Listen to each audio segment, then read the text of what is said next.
Rosie, I reckon I've eaten noodles from all over the world, and there's nothing better than going to a noodle shop where the guy actually makes the noodles in front of you. Now, I think handmade noodles or homemade noodles are the best, so that's why I'm going to show you how to make noodles. Now, what I'm going to do is grab some eggs, and I'm going to crack 2 eggs into this bowl here, and what you're going to do is whisk them together. You've got it. 2 eggs like that, simultaneously into the bowl, I and love you you get teaching us whisking. this. I think people have wanted to know this, and they always go with the pasta, but yeah, let's learn how to do the noodle. Exactly. You know, it's so easy to open a packet of it, but every now and again, as long as you make noodles at least once in your life, I reckon that's okay. All right. Now, what we'll do is we'll get over to the Maggi mix, and I'll take the lid off there. If you can rip that lid off for me.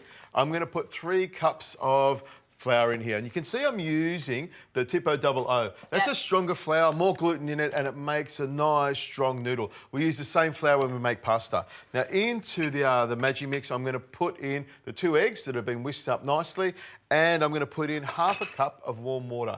In it goes. Now, you could do this on the bench. It takes a little while to get it all together, but you whack it in the Maggi mix and it comes together really quickly. And of course, because we're making something savoury, we're putting salt. Not that I need any excuse, but believe me, a little bit of salt helps to put it together. So what if we wanted to make a gluten-free noodle? We could change up the flour? You can use any other flour, but you need to make sure you practice it, because when you're making gluten-free noodles, it does require a little bit of effort. So pop the lid on there.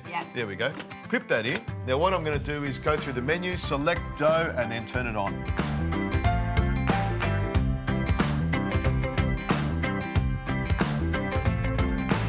There we go.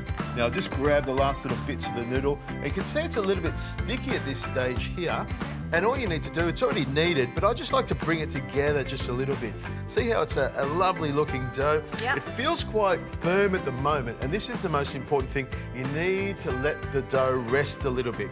When it's rested, we'll be able to roll it out and then cut it into noodles. But if you try and roll this out, it'll just contract on itself and be too tough. So a good 10-15 minutes, just enough time to get rid of the machine and make a cup of tea. Ooh. Perfect. Have a look at that, Rosie. It's nice and rested. I want you to feel that. See how it's no longer very firm? The softer you can get it, the better. And this is where you need to be quite gentle with it. Now, what I do, instead of getting the rolling pin into it and smashing around and rolling it... Can I just stop you? That's the biggest rolling pin I've ever seen in my life. Well, maybe to some it is, but I've seen some really, really big rolling pins that sort of fit the whole bench. What I want is something that's fairly big and heavy.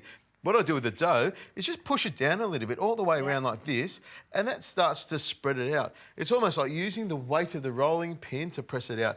Plenty of flour on there because you want to make sure the dough doesn't stick to the board. So what I'll do is start rolling this out now, and what I'm after is something about, what's that, 1/4 centimetre thick, and when you've got it to the right thickness, all you need to do is cut it. Let's keep going.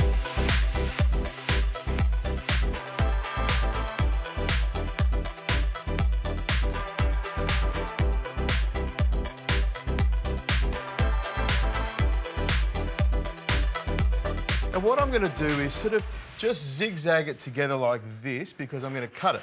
And I'm just going to cut it nice and thin. Resist the temptation to cut it too fat because this dough will actually expand a little bit. Now, if you want, you can actually make this dough up like this, pop it into the freezer. It's a good way to keep it. Or pop it onto a tray, spread it out on a tray with a bit of flour on it, and you can dry it out. Now, I've seen this done in those fantastic noodle shops, and there's people that study for years to get this, don't they? The right noodles, the way they chop, it's amazing. It's a real art. It is.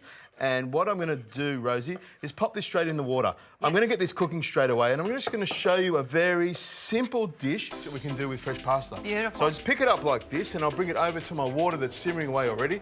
And we need to add some salt. There we go. In goes the noodles. You just whiz them around like that. And I want you to treat them like fresh pasta, so they cook really quickly. Now, what I want you to do is grab those spring onions and cut them really thin on an angle. And about a minute or so of this noodles cooking, I reckon we'll be able to pull it together. Great.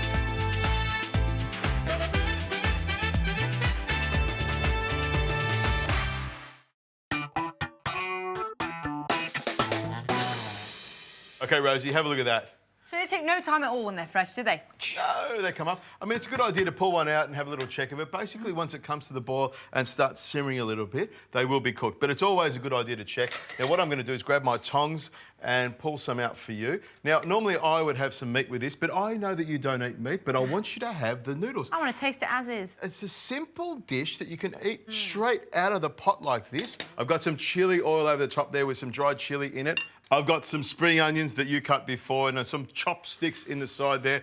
I want you to tuck into that. Now, I'm going to grab some of my noodles here, pop them into the bowl. Now, here in this kitchen, Rosie, you can slurp as much as you want because when you're slurping away, I know that you're eating the noodles and enjoying them. And what I'm going to do is have a noodle soup, a really simple one. I've got some chicken broth here that I'm going to ladle over the top of the noodles there like that. Looks good, doesn't it? It doesn't just look good. This tastes divine. I was just thinking then all the different things that you could do to it as well. I mean, it's gorgeous just like this, but we could do all sorts, couldn't we? Exactly. Now, what I'm going to do is grab this spoon there, have a little bit of the broth because I want to taste the chili oil. If you don't like chili, maybe you don't want to put this chili oil on it, maybe some soy sauce. I love chili oil.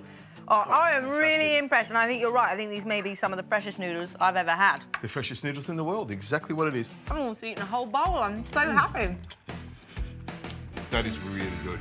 Really, really good, if I must say for myself. When you like your own noodles, it's a good thing. Now, I reckon this is enough for about 4 people. Yep. Or I reckon we should cut the rest of that and get it into our bellies as quick as we can. I'm fine for that.